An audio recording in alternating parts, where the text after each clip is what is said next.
2, Freddy's coming for you. 3, 4, better lock the door. 5, 6, grab your crucifix. 7, 8, better stay up late.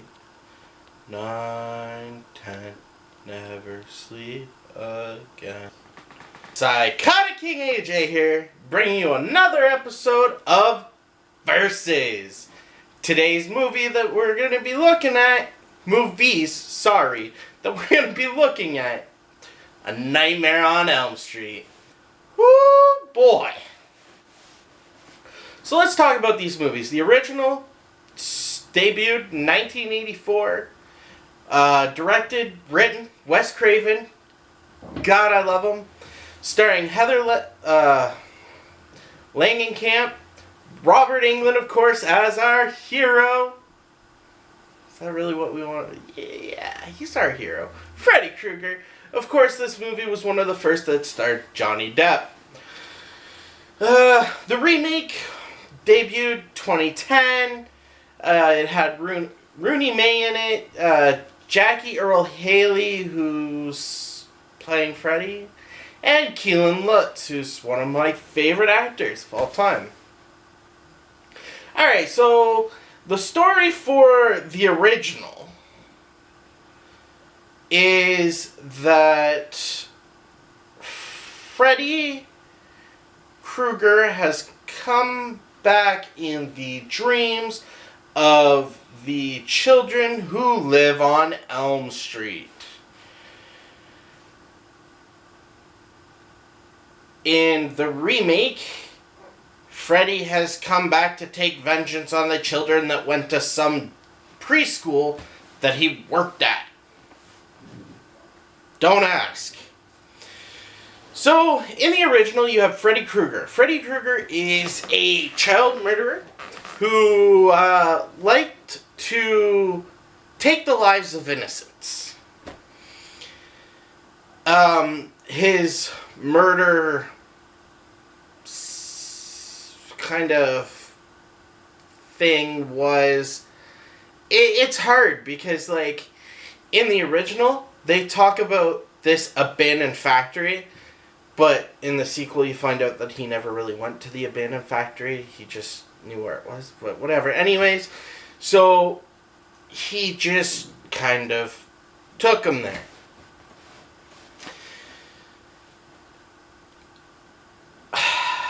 In the remake, however, and this was one of the worst, just stupidest things they could have ever done. Freddy is a child molester who's working as a janitor at said preschool. And then he was killed by the parents of the children who went to this preschool in an old abandoned factory. Both movies, Freddy's lit on fire and that's how he dies. So, technically speaking, the original Freddy we're going to look at first. Freddy looks demonic. He looks... It's not just that he's fried, but he looks more demonized. He's got very dark sense of humor. And that laugh just sticks with you. Robert Englund was one of the greatest slashers of all time. Throughout the movie, Wes Craven was an amazing man. You know, he uses not only acting as a way to cause suspense and fear, he also used music. The soundtrack is childish, but eerily creepy childish. So it's not like... So it just works. It works perfectly. And in the original, we'll talk about the acting a little bit not much. The acting, the characters interact organically. The acting is very good from pretty much everyone in there, in the entire movie. All the actors from A to B, they're all really good. So, that's the original. The remake. The remake just... It tried too hard. It tried too hard to be scarier. It tried too hard to be darker. It was just terrible. Freddy's glove, although kind of looks the same, there are minute differences in the glove that make it... I don't even know how to explain it. It looks worse. Jackie has a much deeper voice, which is not a hit against him as an actor. It's more a hit against his agent. Jackie was not right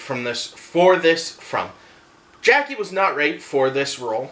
I believe that's kind of one issue I had. He has a coughing laugh, which isn't that maniacal, sinister laugh that really gave Freddy that creepy edge. It's kind of more... like, it doesn't work. The movie itself, technically is... it's okay. I mean, the technical aspect of the movie's okay. The storyline is weird and doesn't play itself out very well. And the acting in this movie, man, like, some of the actors are over the top, and some of the actors are under acting. And it doesn't really, like, no one really hit that mark where it's good acting. So you had this instead of this. So that was pretty bad, man.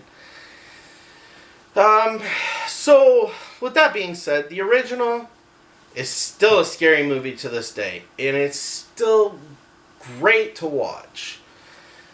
Of course, it's straight from Wes Craven. This is Wes Craven directed, wrote this movie, produced this movie.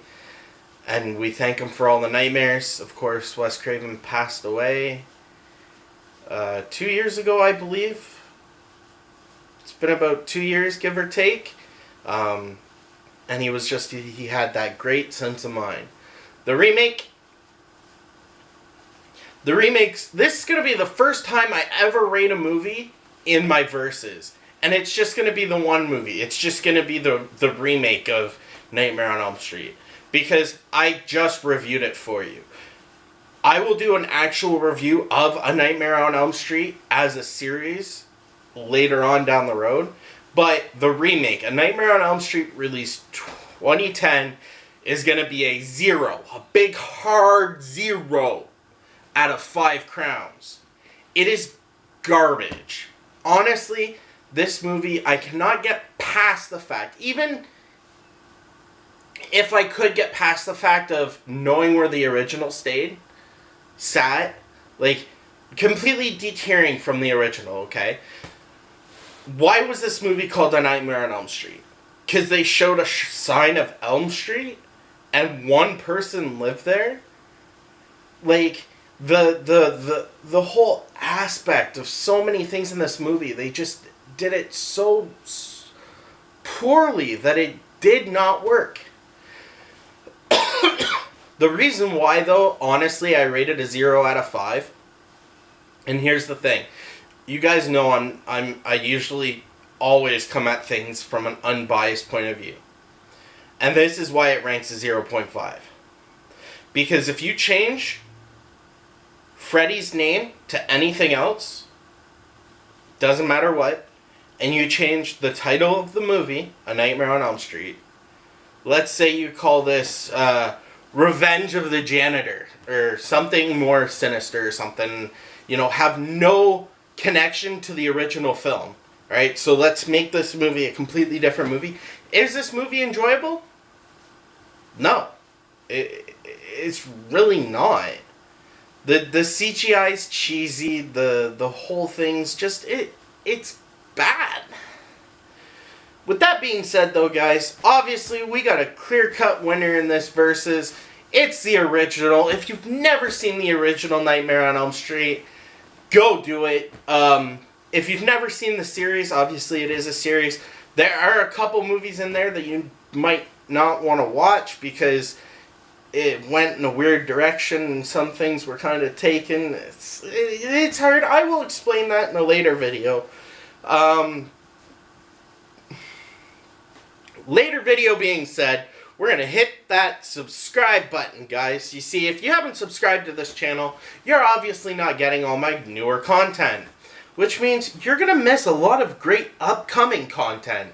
We've got some big things planned. Also, if you don't hit that bell icon, how are you going to know that I uploaded anything unless you look at my channel? So make sure you hit that bell icon so you get the notifications. Don't forget, hey guys, guess what? It is easy to get in contact with me. You can hit me up on Facebook at PsychoticKingAJ or hit me up over on Twitter at KingPsychotic. Always there for you guys to drop a line to and have a little chat with. Don't forget, guys, we're getting closer and closer. Live streams are coming. Can you feel it? We are going to be doing a live stream Friday. We're probably going to be live streaming quite a bit this weekend and next week to figure out when those time slots are going to be that we can actually set up a live stream schedule. Once the schedule is nailed down, I will be live streaming at those times. When I say, I'm going to try harder to make sure my videos get uploaded on time. Obviously, we've been running into some issues and some things pop up. I'm gratefully sorry. But with that being said, guys, don't forget to subscribe here and follow me over on Twitch. Twitch.tv/PsychoticKingAJ. Getting in on those live streams. Guys, we're doing great. We hit 53 subscribers. We need 47 more subscribers, and then we'll be posting a video about how the first giveaway is going to go. First giveaway, we hit 100 subscribers. We're doing our first giveaway. Okay? This channel is going to be a channel that gives back. Obviously, with the way YouTube does their stuff, I'm not giving anything. I'm not getting anything. I can't get anything until we grow way bigger now. So at this point, we're just a tiny channel trying to grow, but we're going to invest in our subs because we love you guys so much. We love the feedback you're getting. So if you guys could help us out, hit that 100 subscriber mark, that would be awesome. That's it for me. PsychoticKingAJ.